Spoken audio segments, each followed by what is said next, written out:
नमस्ते एवरीवन, आप सभी का डे 6 में बहुत स्वागत है। पिछले 5 दिनों में हमने योग के basics, warm up, spinal mobility, core strength और पोस्चर इंप्रूवमेंट पर काम किया। आज हम फोकस करेंगे बैलेंस एंड स्टेबिलिटी पर। बैलेंस सिर्फ एक पैर पे खड़े रहना नहीं है, ये हमारे कोर मसल्स, कंसंट्रेशन और बॉडी अवेयरनेस को, कॉन्फिडेंस को इम्प्रूव करना है। रेगुलर बैलेंस प्रैक्टिस से पोस्चर, कोऑर्डिनेशन और फॉल रिस्क भी बेहतर हो सकते हैं।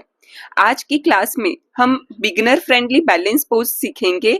अगर आपको बैलेंस बनाने में डिफिकल्टी हो तो बिल्कुल टेंशन मत लीजिए, जरूरत पड़ने पर आप वॉल का सपोर्ट ले सकते हो।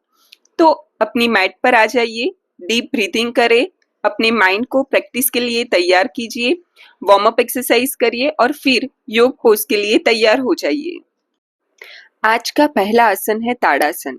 इसे करने के लिए आपको सीधे खड़े हो जाना है, दोनों पैर साथ में रखते हुए दोनों पैर के ऊपर एक समान वजन देना है, थाइज एंड कोर को जेंटली एंगेज करना है, स्पाइन को लंबा करे, चेस्ट को ओपन करे और फिर दोनों हाथ को ऊपर खींचते हुए नमस्कार करे। इसे नॉर्मल ब्रीथिंग के साथ 15 से 60 सेकेंड तक होल्ड करें। एडवांस लेवल में अपने दोनों टोस के ऊपर खड़े हो जाना है, ऊपर स्ट्रेच करना है एंड होल्ड करना है। ताड़ासन हमारा पोस्चर इंप्रूव करता है, हमारी स्पाइन को लेंथन करता है, अलाइनमेंट देता है, बैलेंस और बॉडी अवेयरनेस बढ़ाता है, legs, core and back muscle को स्ट्रेंथन करता है एंड स्टैंडिंग योग पोज के लिए बॉडी को प्रिपेयर करता है। किसे ये आसन नहीं करना है, जिसको भी सीवियर नी पेन है ये इसे अवॉइड करे, सीवियर बैलेंस प्रॉब्लम है, रिसेंटली फुट, एंकल, नी या हिप की कोई भी इंजरी हुई है तो इसे अवॉइड करें। डिजीनेस या वर्टिगो में वॉल सपोर्ट के साथ कर सकते हो। दूसरा आसन है वृक्षासन। इसे ट्री पोज भी कहते हैं। इसके लिए आपको सीधे खड़े रहना है, अपना वेट लेफ्ट पैर पर ले आओ, राइट नी को फोल्ड करिए एंड राइट फुट को लेफ्ट थाई के अंदर की तरफ रखिए। अगर मुश्किल हो तो काफ पर रखिए, लेकिन नी जॉइंट पर कभी मत रखिए। फुट और थाई को एक दूसरे के अगेंस्ट प्रेस्ड करो ताकि बैलेंस बना रहे। दोनों हाथों को नमस्ते पोजीशन में चेस्ट के सामने रखिए या ऊपर सिर के ऊपर स्ट्रेच करिए। सामने एक पॉइंट पर नजर फिक्स रखिए।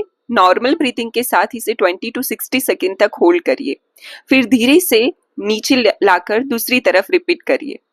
वृक्षासन बॉडी का बैलेंस और स्टेबिलिटी इंप्रूव करता है, हमारे लेग्स, एंकल्स और कोर मसल को स्ट्रॉन्ग बनाता है, फोकस और कंसंट्रेशन बढ़ाता है, पोस्चर इंप्रूव करता है, हिप्स को ओपन करता है एंड बॉडी की अवेयरनेस बढ़ाता है। किसी आसन नहीं करना है या फिर मॉडिफिकेशन के साथ कर सकते हैं।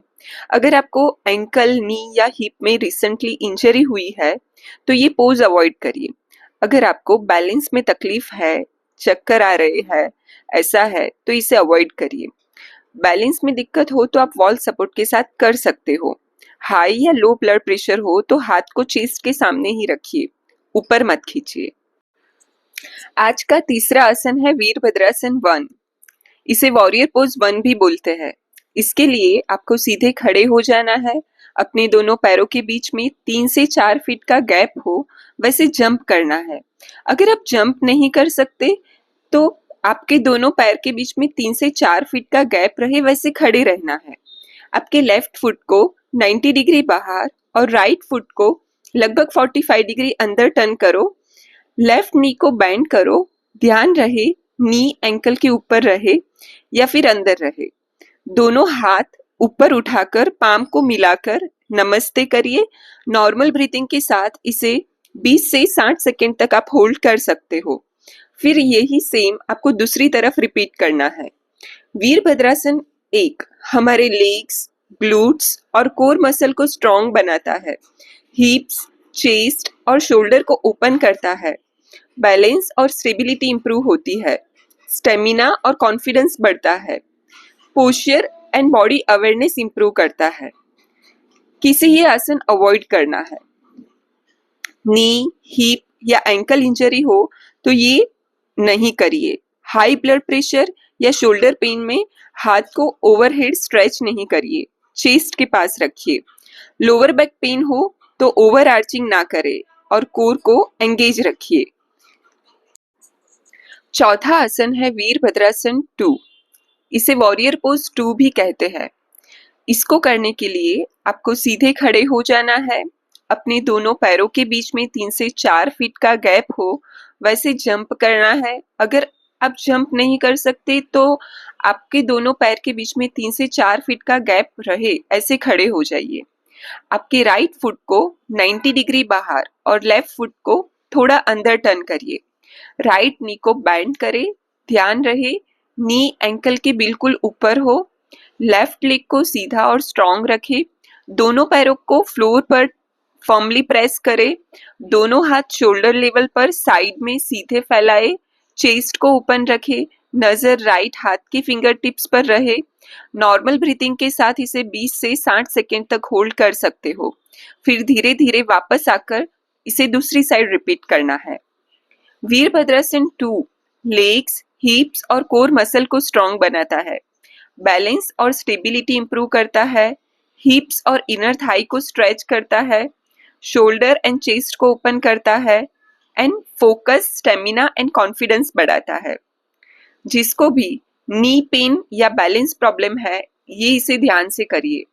नी, हिप या एंकल इंजरी हो तो ये पोज अवॉइड करें।